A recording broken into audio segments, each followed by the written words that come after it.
Hello students, welcome to my channel. This is Gunjan Sharma. आज की इस वीडियो के अंदर मैं बात करने वाली हूँ रीट लेवल 2 साइंस मैथ्स के स्टूडेंट्स के बारे में।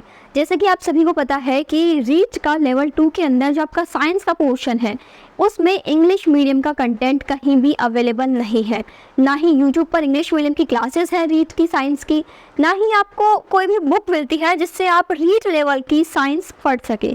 तो अब स्टूडेंट्स का ये बहुत ज़्यादा कन्फ्यूज़न है, स्पेशली इंग्लिश मीडियम के स्टूडेंट्स को बहुत ज़्यादा दिक्कत होती है कि अब साइंस सब्जेक्ट को हम इंग्लिश मीडियम में कहाँ से कंटेंट पढ़ें, क्योंकि सभी लोग हिंदी में ही कवर करवाते हैं। चाहे आप कोर्स ले लो वो भी आपको हिंदी मीडियम में मिलेगा, बुक्स देखो तो वो भी आपको हिंदी मीडियम में ही मिलेगी, यूट्यूब पर भी जो क्लासेस हैं, जो भी कंटेंट अवेलेबल है मोस्टली वो हिंदी मीडियम के अंदर ही है।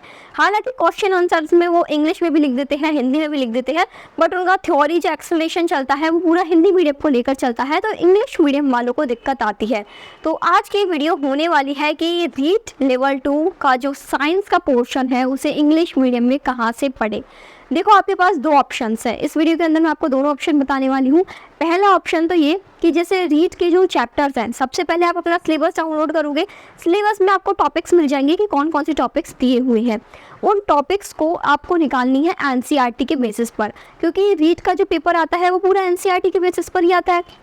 तो आपको क्या करना है कि उसके जो जो चैप्टर्स है ना, उन सभी के वही चैप्टर्स आपको एनसीईआरटी की जो इंग्लिश मीडियम की बुक्स हैं आपको ढूंढनी पड़ेंगी। वो इंग्लिश मीडियम की बुक्स का तो आपको खुद से जुगाड़ लगाना पड़ेगा कहाँ से आप लेते हैं, चाहे आप किसी से ओल्ड बुक परचेज़ करें या फिर आप न्यू बुक परचेज़ करें। तो जो इंग्लिश मीडियम की एनसीईआरटी की साइंस की बुक है वहाँ से आप उन चैप्टर्स को टिक लगा के उन बुक से पढ़ें, क्योंकि अगर आपको रीड के बेसिस पर जिसमें ओनली रीड का कंटेंट हो इस तरह की इंग्लिश मीडियम की बुक्स तो मिलने से रही, तो आपको डायरेक्ट एनसीईआरटी ही पढ़नी पड़ेगी और क्वेश्चन आपके एनसीईआरटी में से ही आएंगे। एनसीईआरटी से बाहर कोई क्वेश्चन भी नहीं आएगा। तो डायरेक्ट आप मेन बुक पढ़िए, यानी एनसीईआरटी की इंग्लिश मीडियम की साइंस की बुक, ठीक है। उसमें जो जो चैप्टर्स आपके सिलेबस में है ना उनको ही पढ़ना है, उनके ही जो भी चैप्टर्स की थ्योरीज वगैरह क्वेश्चन वगैरह दिए हुए हैं एनसीईआरटी की बुक में उनको आप पढ़िए, ठीक है। ये तो हो गया पहला ऑप्शन। दूसरा ऑप्शन, अब इस पहले ऑप्शन में क्या चीज़ थी कि आपको खुद से पढ़ना पड़ेगा। दूसरा ऑप्शन मैं बता रही हूँ। दूसरा ऑप्शन में देखो, जैसे जिस क्लास के जो जो चैप्टर्स है ना वो साइंस के, उनको आप उसी क्लास के यूट्यूब पर वीडियोस देखिए। तो यूट्यूब में क्या है कि यदि आप रीड के बेसिस पर देखोगे ना तो आपको हिंदी मीडियम की क्लासेस मिलेंगी, लेकिन यदि आप जैसे क्लास 10th के कोई चैप्टर है तो उसको क्लास 10th की ही वाली वीडियोस देखोगे ना सीबीएसई पैटर्न पर, जो आपके एनसीईआरटी की बुक्स दी हुई है, तो सीबीएसई की जो क्लासेस चलती है क्लास 10th की यूट्यूब में, उसमें काफ़ी सारे चैनल्स ऐसे हैं जो इंग्लिश मीडियम के अंदर पढ़ाते हैं। तो उसमें क्या है कि सीबीएसई के अंदर क्लास 10th में मोस्टली इंग्लिश मीडियम वही है सब्जेक्ट है, तो वो इंग्लिश मीडियम के डायरेक्ट क्लासेस आपको जो थ्योरी वाली जो एक्सप्लेनेशन वाली क्लासेस है ना वो यूट्यूब पर मिल जाएगी। लेकिन आपको उसको रीड के नाम से सर्च नहीं करना। आपको जो भी चैप्टर्स है, जो भी चैप्टर सिलेबस में दिए हुए हैं, जैसे आपका एटॉमिक स्ट्रक्चर हो गया या फिर केमिकल कंपाउंड वाला चैप्टर हो गया, तो ये जो चैप्टर है ना इनको क्लास 10th के या फिर क्लास 9th के 8th के जो भी है उन क्लास के अकॉर्डिंग चैप्टर के नेम डालो और फिर उसको यूट्यूब पर देखो।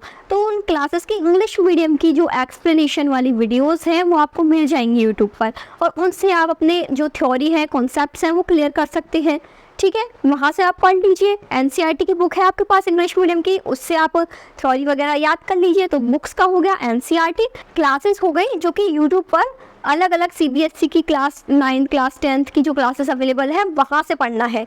आई होप आप लोग समझ पा रहे होंगे कि मैं आपको क्या समझाना चाह रही हूँ।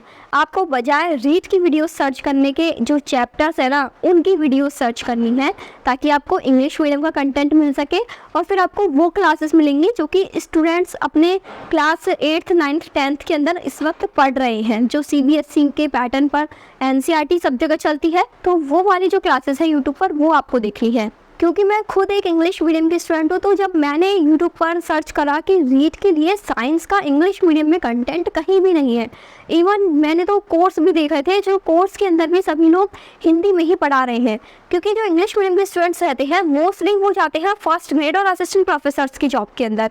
रीड के अंदर हिंदी मीडियम के स्टूडेंट्स ही आते हैं, इंग्लिश मीडियम के स्टूडेंट्स बहुत ही कम देखने को मिलते हैं।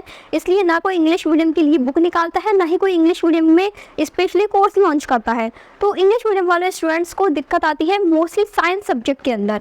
अब मैथ्स में तो चाहे हिंदी मीडियम हो चाहे इंग्लिश मीडियम हो, वहाँ तो आपको सवाल सॉल्व करने हैं, तो उसमें तो कोई प्रॉब्लम होती नहीं है और उसमें जो टर्म्स होती है वो भी बहुत ईजी रहती है। बट साइंस के अंदर टर्म्स थोड़ी डिफरेंट पड़ जाती है इंग्लिश मीडियम और हिंदी मीडियम के अंदर।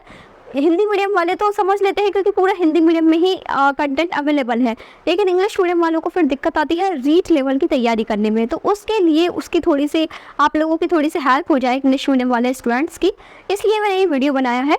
आई hope this video is helpful for you. Please share this video to more English medium students जो कि रीड की प्रिपरेशन कर रहे हैं। एंड आपको ये वीडियो कैसा लगा प्लीज़ कमेंट सेक्शन में ज़रूर बताइएगा। Is it helpful for you? Please share this video to more students. Thank you for watching this video.